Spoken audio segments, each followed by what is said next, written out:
Sergio গোরের Bangladesh সফর, Dhaka, Delhi, Washington ত্রিভুজ, শেখ হাসিনার ফেরা নিয়ে বার্তা এবং তারেকের ভবিষ্যৎ, এই বিষয়গুলি নিয়ে আজকের আলোচনা।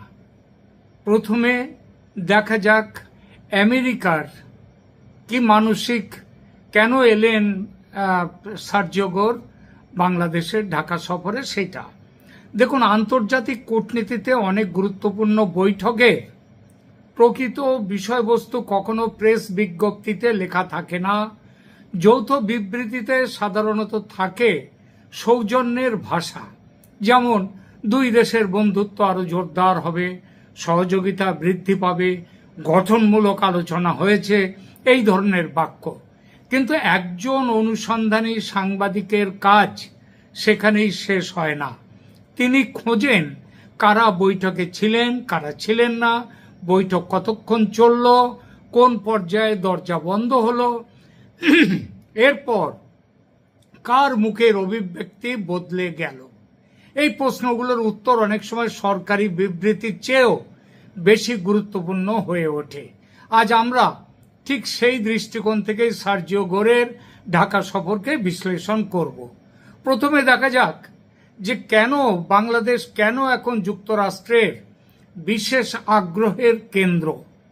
দক্ষিণ এশিয়ার কৌশলগত মানচিত্র গত কয়েক বছরে দ্রুত বদলেছে। ভারত এখন যুক্তরাষ্ট্রের গুরুত্বপূর্ণ অংশীদার। চীন ভারত মহাসাগর এবং বঙ্গোপসাগরে তার উপস্থিতি বাড়ানোর চেষ্টা করছে।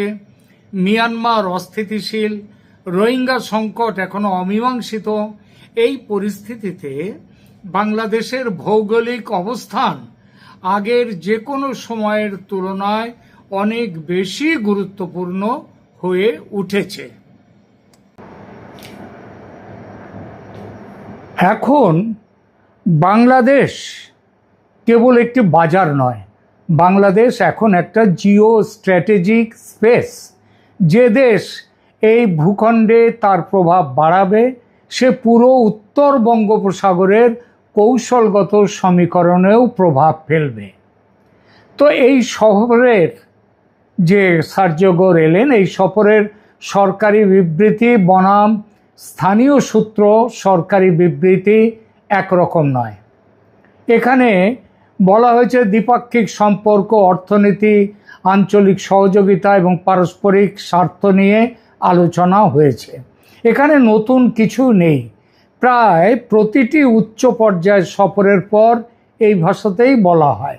কিন্তু স্থানীয় প্রশাসনিক সূত্র থেকে যে তথ্য পাওয়া যাচ্ছে তা যদি সঠিক হয়ে থাকে, এবং সঠিক হওয়ার সম্ভাবনাই বেশি, কারণ তার যে খবরগুলো আসছে সেই খবরগুলোতে দাবি হচ্ছে এক পর্যায়ে এখানে বৈঠকে বসেছিলেন সার্জিও গোরের সাথে বাংলাদেশের পররাষ্ট্রমন্ত্রী খলিলুর রহমান এবং প্রধানমন্ত্রীর উপদেষ্টা হুমায়ুন কবির, এবং তাদের আলোচনা চলবার সময় এক সময়ে হুমায়ুন কবিরকে বাইরে পাঠানো হয়। এরপর প্রায় 20 মিনিট সার্জিও গোর এবং খলিলুর রহমান একান্তে আলোচনা করেন। এই তথ্য প্রকাশ্যে স্বাধীনভাবে যাচাই করা সম্ভব হয়নি, তবে ঘটনাটি সত্য এবং এর কূটনৈতিক তাৎপর্য অনেক। কেন একান্ত বৈঠক, কেন হুমায়ুন কবিরকে সেখান থেকে থাকতে দেয়া হলো না, বার করে দেয়া হলো? কূটনীতিতে একান্ত বৈঠক অস্বাভাবিক নয়, তবে এর কারণ বিভিন্ন হতে পারে। প্রথম কারণ, সংবেদনশীল গোয়েন্দা তথ্য আদান প্রদান হতে পারে। দ্বিতীয়, অন্য কোনো রাষ্ট্র সম্পর্কে মূল্যায়ন।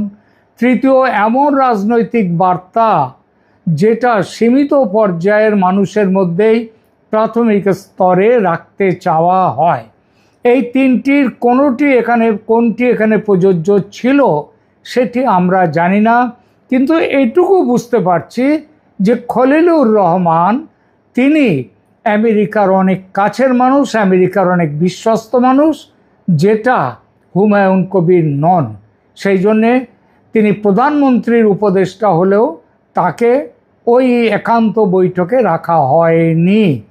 আন্তর্জাতিক কূটনৈতিক রীতিতে এটা কিন্তু খুব সাধারণ ব্যাপার নয়।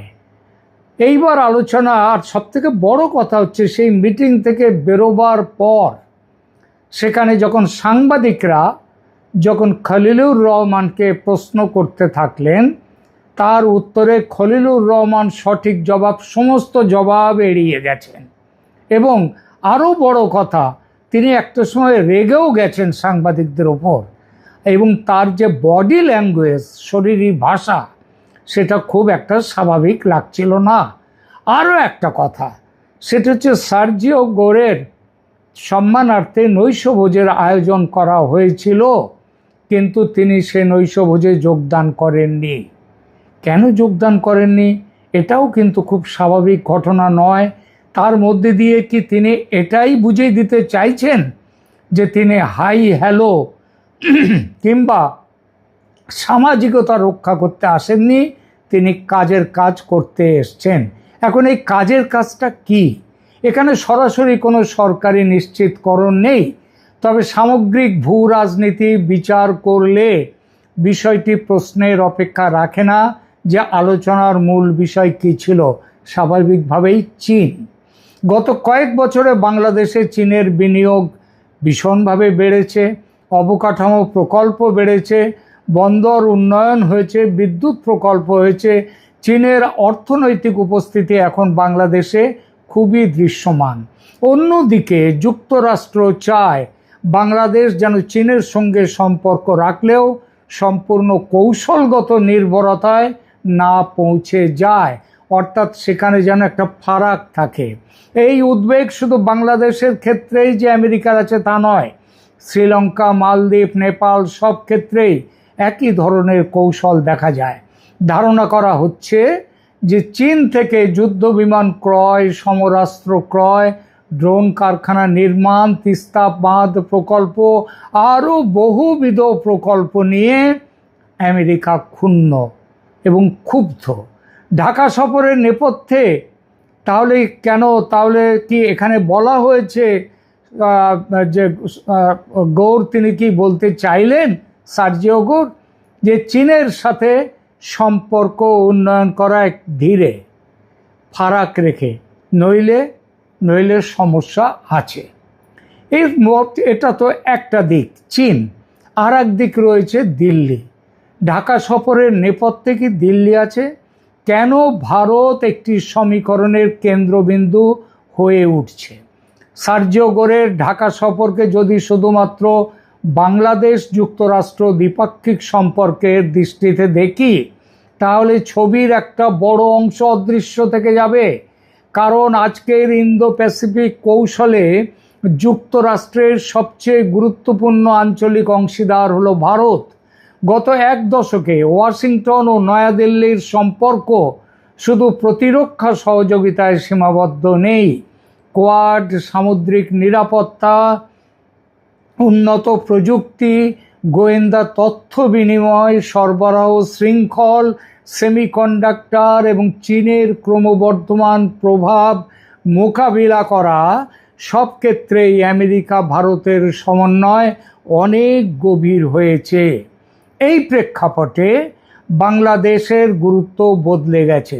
বাংলাদেশ এখন শুধু 17 কোটির একটি বাজার নয়, এটি বঙ্গোপসাগরের প্রবেশদ্বার, উত্তর পূর্ব ভারতের প্রতিবেশী এবং ভারত মহাসাগরীয় যে কৌশলগত প্রতিযোগিতা, তার একটি গুরুত্বপূর্ণ ভূখণ্ড। এই কারণে সার্জিও গোরের ঢাকায় ভারতীয় হাই কমিশনার দীনেশ ত্রিবেদীর সঙ্গে বৈঠক বিশেষ তাৎপর্য বহন করে। বৈঠকের বিস্তারিত বিবরণ কেউ প্রকাশ করেননি, কিন্তু ভূ রাজনৈতিক দৃষ্টিকোণ থেকে এই সাক্ষাৎ একটি গুরুত্বপূর্ণ বার্তা দেয়। ওয়াশিংটন বাংলাদেশের বিষয়ে দিল্লির মূল্যায়নকে গুরুত্ব দিচ্ছে এবং আঞ্চলিক নিরাপত্তার প্রশ্নে দুই দেশের মধ্যে নিয়মিত পরামর্শ অব্যাহত রয়েছে। প্রশ্ন হলো, ভারতের নিরাপত্তা উদ্বেগটা কি? ভারতের উত্তর পূর্বাঞ্চল প্রায় সম্পূর্ণভাবে একটি সরু স্থলপথ শিলিগুড়ি করিডর বা চিকেন স্নেকের দ্বারা যুক্ত। মূল ভূখণ্ডের সঙ্গে বঙ্গোপসাগরে চীনের উপস্থিতি বাড়লে, বাংলাদেশের অবকাঠামোয় চীনের বিনিয়োগ ক্রমশই বাড়লে, বন্দর উন্নয়ন এবং আঞ্চলিক যোগাযোগ যদি চীনের বাড়ে, এসব বিষয় নয়াদিল্লি দীর্ঘদিন ধরে কৌশলগত দৃষ্টিতে পর্যবেক্ষণ করছে। আর যুক্তরাষ্ট্রের দৃষ্টিভঙ্গিও আজ অনেকটাই একই দিকে। ওয়াশিংটনের কাছে বাংলাদেশের প্রশ্নটি এখন কেবল ঢাকা ওয়াশিংটন সম্পর্কের বিষয় নয়, এটি বৃহত্তর ইন্দো প্যাসিফিক নিরাপত্তা স্থাপত্যের একটি অংশ। এই কারণেই সার্জিও গোরের সফরকে বিচ্ছিন্ন ঘটনা হিসেবে দেখা ঠিক হবে না, বরং এটিকে চারটি রাজধানীর সমীকরণ হিসেবে দেখা উচিত: ওয়াশিংটন, দিল্লি, ঢাকা, বেইজিং। এই চারটি রাজধানীর সিদ্ধান্ত আগামী কয়েক বছরে শুধু বাংলাদেশের পররাষ্ট্রনীতি নয়, সমগ্র পূর্ব ভারত মহাসাগরীয় অঞ্চলের কৌশলগত ভারসাম্য প্রভাবিত করবে। আর এই কারণেই সার্জিও গোরের ঢাকা সফরের প্রতিটি বৈঠক, সরকারি হোক বা কূটনৈতিক হোক, স্বাভাবিক সৌজন্য সাক্ষাতের চেয়ে অনেক অনেক বেশি গুরুত্ব পাচ্ছে। আমার মতে এই গুরুত্ব ভারতের এই অংশটি একটা বড় বিশ্লেষণ। এর সঙ্গে আরও খুব স্বাভাবিকভাবেই চলে এসেছে, যেটা দিল্লির সাউথ ব্লকে থেকে বিশেষ সূত্র থেকে আমি জানতে পেরেছি। সেটা হলো শেখ হাসিনা প্রসঙ্গে একটি নীরব কূটনীতি চালাতে সার্জিও গোর ঢাকায় এসেছেন। এটা তার অন্যতম কারণ। সাম্প্রতিক সময়ে কূটনৈতিক মহলের কিছু অনানুষ্ঠানিক আলোচনায় এমন একটি সম্ভাবনার কথা শোনা যাচ্ছে যে, যা এখনো কোনো সরকার আনুষ্ঠানিকভাবে স্বীকার করেনি এবং যার স্বাধীন ও প্রকাশ্য প্রমাণও পাওয়া যায়নি, সেই আলোচনার মূল বক্তব্য হলো বাংলাদেশের দীর্ঘমেয়াদী রাজনৈতিক স্থিতিশীলতা নিয়ে ভারত ও যুক্তরাষ্ট্রের মধ্যে নীরব পর্যায়ে, মানে বাইরে কোনো প্রকাশ নেই, বেশ কিছু ধরনের সমন্বয় বা বোঝাপড়া হয়েছে। সেই বোঝাপড়ায় শেখ হাসিনার ভবিষ্যৎ রাজনৈতিক অবস্থান রয়েছে, তার ব্যক্তিগত নিরাপত্তা এবং বাংলাদেশে ফিরলে তার প্রধান রাজনৈতিক শক্তিগুলোর অংশগ্রহণ কেমন হবে, সেখানে শেখ হাসিনার নিরাপত্তা কেমন হবে, তার দল আওয়ামী লীগকে সেখানে কেন সেখানে খোলা মাঠ তার দেয়া হবে কি না, এই সমস্ত ব্যাপারেই কিন্তু আমেরিকা এবং ভারত একটা সিদ্ধান্তে এসে গেছে। এবং যে সিদ্ধান্তের প্রেক্ষিতে শেখ হাসিনা ডিসেম্বরের মধ্যে বলছেন, আমার ধারণা খুব দেরি হলেও নভেম্বরের মধ্যেই তিনি ভারত থেকে বাংলাদেশে ফিরবেন। এবং এই ফেরাটায় যাতে শেখ হাসিনার নিরাপত্তা নিশ্চিত করা হয়, সেই ব্যাপারে সার্জিও গোর বাংলাদেশকে নির্দেশ দিতে এসেছেন। এবং শুধু তাই না, তিনি পৌঁছবার পর যেন আওয়ামী লীগের ওপর থেকে নিষেধাজ্ঞা তুলে নেওয়া হয়, এই মানে এটাকে কি বলবো, অনুরোধ বলবো না, এটাকে বলবো এই আদেশটাও দেওয়ার জন্যে বাংলাদেশে এসছেন সার্জিও গোর। যুক্তরাষ্ট্রের কাছে বাংলাদেশ এখন অত্যন্ত গুরুত্বপূর্ণ অংশ।